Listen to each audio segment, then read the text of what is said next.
मी कल्पना. आजीनातीच्या किचनमध्ये तुम्हा सर्वांचं स्वागत आणि मनापासून शुभेच्छा. तर पौष्टिक अशी आपण चटणी बनवणार आहे.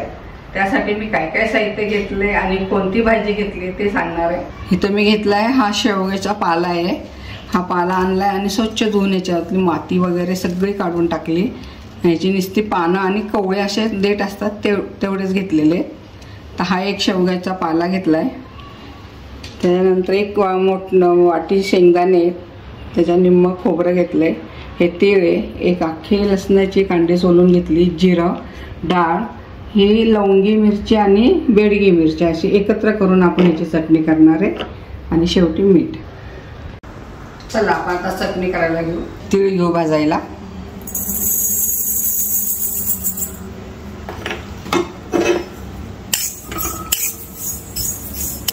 छान असं ते असं उडायला लागले ते बघा आता. म्हणजे आपले छान खरपूस भाजून झाले. थोडेसे तीळ बाजूला आपण वरनं टाकणार आहे, सगळे वाटणार नाही आहे. हे वरनं टाकण्यासाठी ते तीळ काढून घेऊ आपण.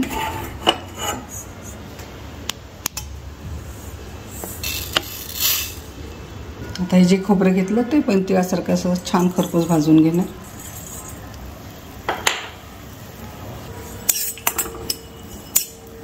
सारखं हलवायचं म्हणजे करपत नाही. खोबरं पण आपलं छान असं सोनेरी रंगावर परतून झाले. ते काढून घेऊ आपण शेंगदाणे भाजून घेऊ.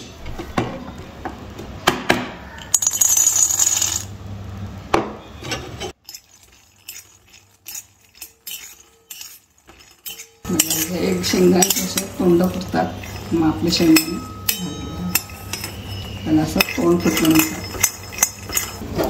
बघा इथं आपले शेंगदाणे छान खरपूस असे भाजून झालेले. जास्त करपवायचे नाही. हे काढून घेऊ.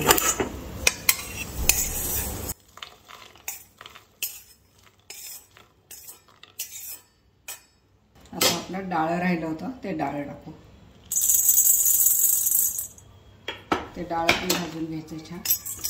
म्हणजे तेलाचा वापर कमी करणार आहे इथं, फक्त सगळे भाजून घेते.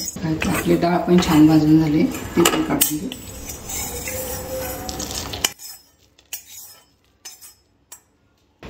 टाकणार आहे आपण जिरं आणि लसूण एकत्र छान तांबूस रंगावर भाजणार आहे आपण. ही चटणी असं छान भाजून घेतली, खूप दिवस टिकते ही चटणी. सगळ्यातलं असं पाणी काढून घ्यायचं आपण. लसणामध्ये पण थोडासा ओलसरपणा असं तांबूस रंगावर भाजला की त्यातलं पाणी निघून जातं. पण इथं तांबूस रंगावर बघा आपण नुसतं भाजून घेतलेलं आहे. जिरा आणि त्याच्यात काढून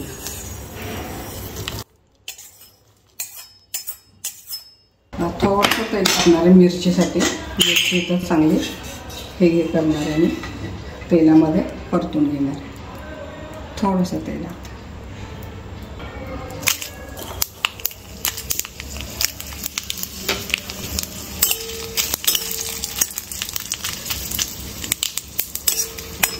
छान तळून घेतली की मिरची बाधत नाही, म्हणून थोडंसं तेलात परतून घ्यायचं. ही मिरची पण आपण काढून घेऊ.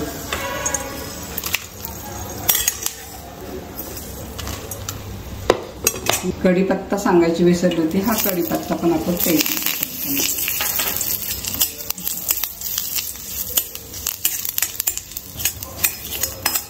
कढीपत्ता पण आपला छान असा खरपूस तळून झाला, तो पण काढून घेणार. तर जी शेवग्याची भाजी आहे त्याचा उग्रपणा फक्त जाण्यासाठी थोडंसं परतणार आहे. त्या गरम गॅस बंद करणार आहे. नुसतं परतून घेणार आहे.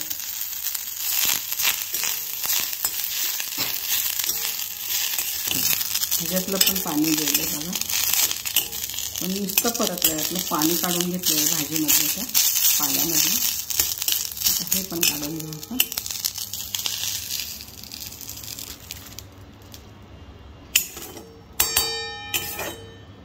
बघा चटणीसाठी आपण जे साहित्य घेतलं होतं ते छान असं खमंग खरपूस भाजून घेतलेलं आहे.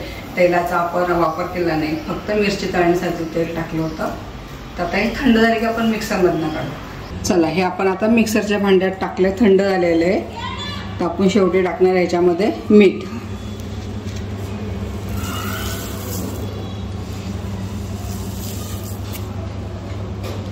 आणि थोडी चवीपुरती साखर टाकणार आहे, कारण थोडासा उग्र वास असतो पाल्याला, म्हणून थोडी साखर. तर आता मिक्सरमधनं काढून घेऊ आपण चटणी. बघा, आता आपण मिक्सरमधनं काढली आहे.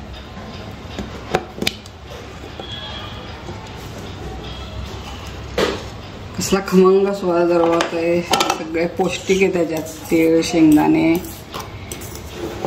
खोबरं, लसूण. इथं आपली आता चटणी करून तयार झालेली आहे. खूप छान झाली आहे चटणी. बाउलमध्ये काढून घेऊ.